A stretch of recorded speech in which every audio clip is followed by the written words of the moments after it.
Hello, welcome to this week's very special episode of Hired. Thanks for joining us. I know it's August, vacation season is in full swing. And for those of you that are watching this live or going to watch the recording afterwards, thanks for tuning in. We bring you an episode every week about something going on in the labor market or the hiring process, just to keep you informed of what's going on, but also just kind of have some fun. And that's exactly what we're going to do with my guest here today. I'll bring him out shortly. But before I do, our research department was hard at work to find some information that we can about my next guest. And let me tell you, we scoured the internet to find out what we could about him. And I want to use some adjectives that his peers would use to describe him as a professional. And I wrote these down because they're super important in my trusty notebook here. So if you will allow me the opportunity to introduce my guest, someone who has a superior work ethic, strong word. Also, this one was one of my favorites that we came up with. Understands the fluidity of the online and retail worlds. Who do you know that has that? And that's such a great description. And this one tops them all. The ability to execute razor sharp outside in customer solutions. Ladies and gentlemen, without further ado, my guest, and I promised not to mispronunciate his name. It is the one and only Chelly. Chelly, welcome. Well, thank you. It's Chelly. Chelly, and we talked about this. We just did it. And I love it. Yes. I thought in my head, I was like, don't mess it up. Don't mess it up. He just told you. And I messed it up. So we're not off to a good start. Like we joked about it, by my very last day in this universe, I would say, don't mess it up. My name is Chelly. But first, thank you for your kind words. Yes, being a product person, it's a very unique challenge, but I couldn't see myself doing anything else. So thank you for the introduction. And yes, product is sort of a new discipline. It just started back in 1931. So everyone wants to be product. Everybody likes product, but at the same time, it's not as easy as one would think. But let's chat it out. Yeah. And before we jump into the world of product, and the episode today is going to be, we called it, Where's All the Product People? Because, and what we played off that is there's a massive gap going on. Demand far exceeds the supply. But, before we jump into that topic, to set the stage a little bit for our audience, in your opinion, we talk about product managers, product owners, product developers. What is it that they even do, you do? And are they different? Are they similar? Can you kind of help set the stage in terms of what it is we're going to be talking about today? Of course. So for those who are new to product, so product in general, think of our human body. We are one product. But we go to school and you become an eye doctor, hence the reason why we wear glasses. Or you go to a dentist because you have a particular need that's related to that focused, area. Product people don't do that. Product people think of the ecosystem of a human body. So when we are part of an organization, I've been called many times like the glue that brings people together, the dot connector, the person who can see amidst the chaos, because finances are thinking of finance numbers. Marketing are talking audience and other KPIs. Operations are thinking of the process and what is product doing amidst all of this, right? So the product organization, because of what I just explained, it's kind of a complex challenge, right? Some organizations take the traditional approach, having, a senior executive, a VP, director, middle management, but then it comes to the confusion. My brother is a junior product manager, and I play a lot of the product owner role.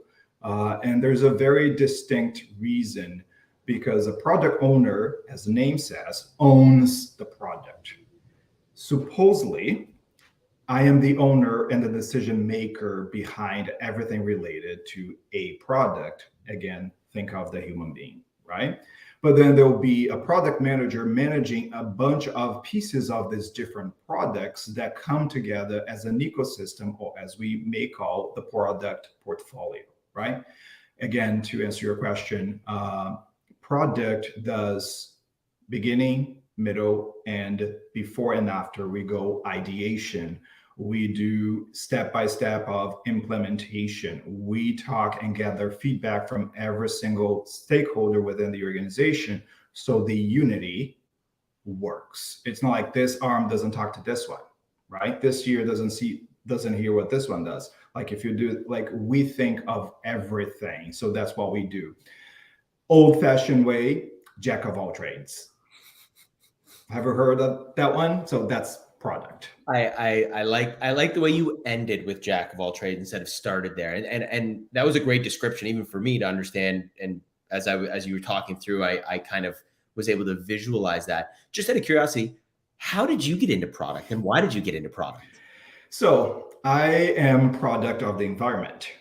My father was a very unique guy, jack of all trades. Law degree, then engineering, then like it was a bunch of what you would think disconnected disciplines. But my father had a bigger dream, and he was an executive in mining in Brazil. So it was really like we have a joke that whatever came his way, like if an airplane was about to crash, before the airplane hit the ground, my father had sold every single damn piece. That was my dad, because he knew the demand, he knew the people. He was a great communicator, articulated, like really, really phenomenal person. So I grew up, and then now I'm going to talk about my experience. I grew up building things, but not really building. I would say more breaking things and then building them back up. That would give me the sense of what I do today. So I do this. I break things apart. If you go back to my analogy, I talk to finances. That's one piece of what I'm building. I go to marketing. I go to operations. I go to the executive team because they're leading, this boat.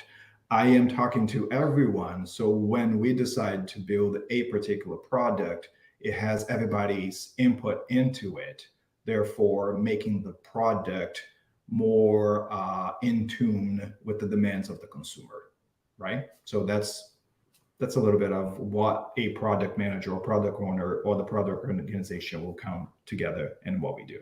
Yeah, and you might have touched on this a little bit as we're talking through it. You've obviously built up product teams before, and you've hired a lot of product managers. What skill set do you find kind of sets product managers up for success in that role? Not necessarily experience, but what skills would they bring that would make them, under the right environment and the right experience, be excellent product managers? I would say, and then, that might sound a little cliche, but like genuine curiosity.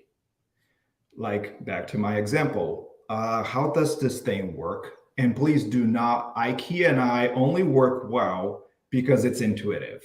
Because if you give me a manual and you expect me to follow step by step, I don't function. And that's what I bring to the table. And that's what I look when I'm hiring someone for a product, position, right? Can this person see beyond what's given to them? Can they see where this is coming from, or where are we going to? So again, another big word, holistic. But I like the word that you used much better, is the fluidity, right? Things are not as defined as I described on the human body, right? We are not just thinking of the eyes or the arms or the legs or the teeth. We are thinking holistically the entire product. Therefore, I need someone that can think big picture and yet can play well in the sandbox. What do I mean by that? Because we need to speak the pain points of our internal stakeholders. When I talk to marketing, that's why, if you look at my resume, like this guy started in electricity, like I went to trade school for electricity. And then I went to general management with a minor in psychology and education. Go figure. From there, I did distance learning, instructional design. Then I went back to software development, like hands-on keyboard coding. And please do not ask me any questions. It's really, I am so like all over the place. A period screws everything up. So like that's too much attention to detail. Then I did e-commerce. Then I did digital media marketing. Sounds familiar, like my dad, different. So, but now what I do, I have the ability to talk to anyone because I know marketing, I know finances, I know operations, I know the fluidity of a business. And when we are looking to hire a product person, they need to understand business pain points. They need to understand technical pain points. They need to understand communication. They have to communicate well and clearly, concisely, very accurate. Like I said, high level, big picture, but also playing well in the sandbox. So that's the makeup of a product person. And it could be from any place. Honestly, within the organization, you notice a product person when the person comes by because they're always paying attention to their surroundings, right? I usually, the majority of the product people today come from engineering. Mm-hmm. Why? Because they know the ins and outs, right, of a product, but yet they talk up a storm, right? So those engineers have the ability to communicate technical into a more simple business domain. Or the vice versa, and you have someone who talks a lot, but is like, oh my God, a new gadget. I need to play with this. Like someone, again, the curiosity that goes beyond their little box. Or like my brother. My brother came from customer service. My brother, again, lawyer. Then he started working. He works for the Brazilian version of the Apple Pay, like the Apple Wallet. It's called PicPay.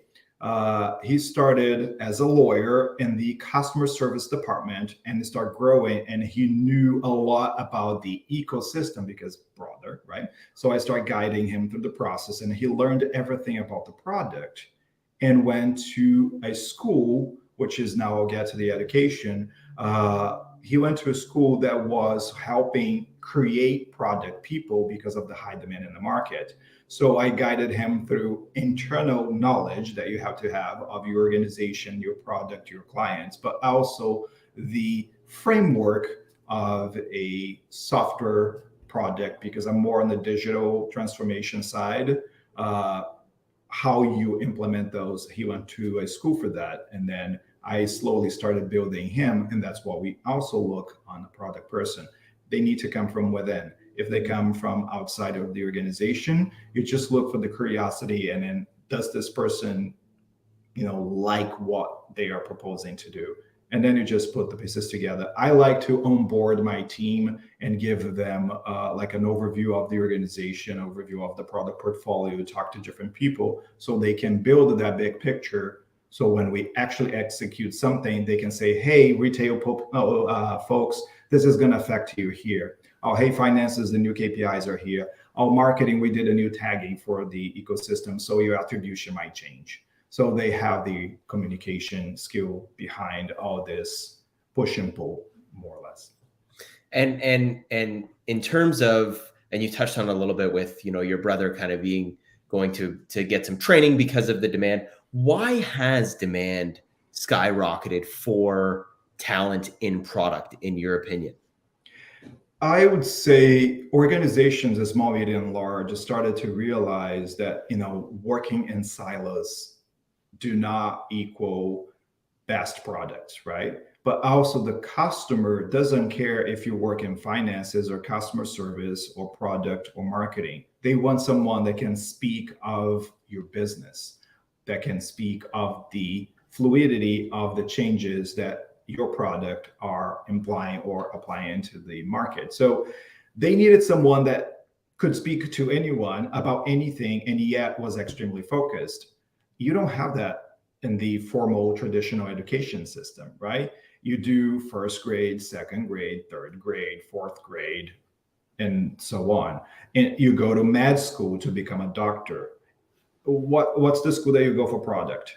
Do you have one? You need technical skills, you need marketing skills, you need business skills, you need finance skills. You have you'll be going to school for the rest of your life, right?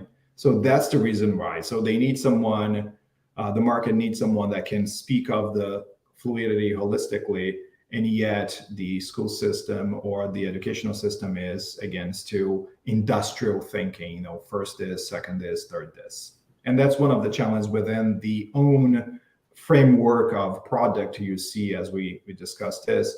Uh, there are the waterfall style, as I can only finish this task if I can only start this task if I complete that other one, instead of a more holistic approach, again, on the agile, a lot of inputs from everywhere, but we are following a straight line. So it's a very good time to open the horizon and start thinking of product, but it's coming from the market or us as consumers wanting more than just one piece of the puzzle. We want everything. So do you find that maybe the over specialization within organizations have caused this gap where if you're in engineering, you're working on this feature in engineering and you stay there and you become a good engineer and you play in this silo because we value depth of skills in a specialized manner. And that was the trend for decades. And now we're at this point where, like you said, all organizations are so siloed that there's a lack of skills that can work across those silos and pull it all together. So kind of we created this gap by over specializing skill sets within organizations. Would that be accurate? So we go back and forth as a human society, right? So you do need a doctor who knows exactly what this symptom might be related to, but yet, like I said, your eye is part of an entire ecosystem. For example, I hate to use cancer, but the cancer never shows up where the cancer came from, right? It has a spread through your body. Therefore, the weakest point is where the cancer comes and shows itself, right? So I would say this is going to keep going back and forth for the rest of our lives, because we are learning, again, back to the keyword that you mentioned, fluidity. We just need to be able to understand how what we do complements or not the rest of the environment, right? I think it's more of that awareness than necessarily the subject matter expertise, because we are all, surrounded by many influences and many pressures in our lives, right? You have your personal life, you have your professional life, you have your financial life, you have your spiritual life. So there is this need of a more holistic approach to see things, but at the same time, we have to be able to move through this and then do your best. Because I do product because I love product, but there are people who love to be specific on one topic, and that adds a lot of value, because this person is going to spend their entire lives understanding exactly that universe that plays around the other ones. But you need subject matter experts across them, but you also need people like me that can make sense of the whole. So it's a push and pull that is value for all of us. Is just really, what is it that you do with your life that serves the others? And then if all of us bring our best, there'll be no lack of anything, because we all have our very unique contributions. Like we have our own fingerprints.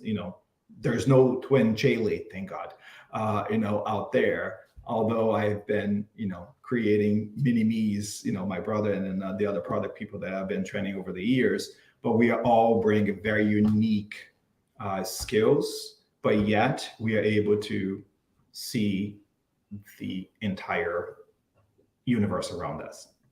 I love that explanation and the balance of specialist and generalist. And I feel like we probably over-indexed on the importance of specialists for a long time. And now we need to realign to balance it out a little bit more, and you don't need to just be a specific engineer for this piece. You can be an engineer in general and kind of work through things that way. Now, I know we're running close to time, and then this conversation could probably go on for hours. Oh yes, we can have a series just on this. I know. I find your wealth of knowledge in this space extremely valuable. I would love to get your insights on the future of the product labor market, given where it is today and this gap that we have and where it's going, and kind of how we can close this gap? So that's a very hot topic, right? I don't have a crystal ball, first of all, although I read tarot cards, so I can try. But I really think that this ability of you understanding who you are, what you do best, and then applying to your professional life, product in particular, I see a lot of the balance between technical and business. The more technical you get, the better you can explain to the business. The deeper you get into the pain points of your customer, the better business decisions you can make, right? So again, the future is the balance.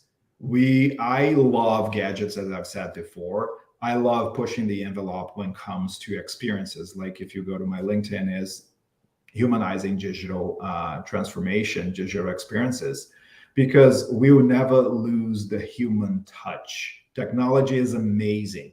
People will say otherwise, but technology has the ability to support our dreams. It won't become the dream, but will support us getting there. So if a product person can take that knowledge and understand how to play to serve the community, to serve their peers, to serve others, I think we'll have a good team of disruptors trying to make things better for everyone, making the hiring process easier, more intuitive, instead of, oh, this is the job description, right?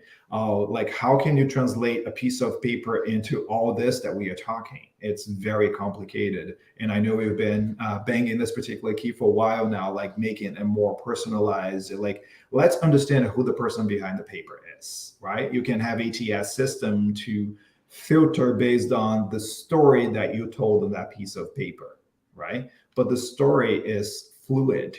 The story of yesterday is not going to be the story of tomorrow. And yet you need to learn where you've been so you can make better decisions in the future. And that's why you need product people. I didn't even ask you to plug me and the hiring process. And That's what a product person does. Yeah, but that was great. I mean, I find I agree with you. That's why we kind of got connected first to talk about that, and then you kind of taught me so much about the product world, and I thank you for that. And I'm going to continue to learn from you, and I hope everybody watching this, whether it's live or the recording afterwards, got as much value as I did out of this. And if I know they did, where can people find you, and how can they connect with you? Well, the best place in the market today is LinkedIn. Please follow me, or get in touch. I love to learn more about your pain points and how we can help you optimize. But my brother and I, because again, senior and junior, we've been tapping into the idea of what we call the product brothers, right? Sorry, HDTV. But we are thinking, of the product brothers to really help the small and mid-sized businesses understand the culture of product and really tap into the potential of unlimited, the sky is the limit, to help the small mid-sized business that builds America, to really create an opportunity for everyone and serve our planet, because that's how I think we can make a difference. I love the product brothers. I'm sure HGTV won't have a problem with it. And I'm thinking maybe for a future episode, we bring the product brothers on. Oh yes, I told him, like, you need to brush your English up, because I'm tagging you along. Like, you need to get better. It's okay. Yeah. It takes one word a day. That's how I learned. When remember cassette tapes? That's how I learned English. So I could see a segment where the product brothers come on and we take a process that's been over digitized or something, and figuring out how we can optimize it through the lens of individuals and product. So thank you so much. I know you're off on vacation, so enjoy your time away. And I want to thank everybody for watching this week, and we will see you with an all new episode next week. Thanks a lot, and we'll see you guys later. Take care.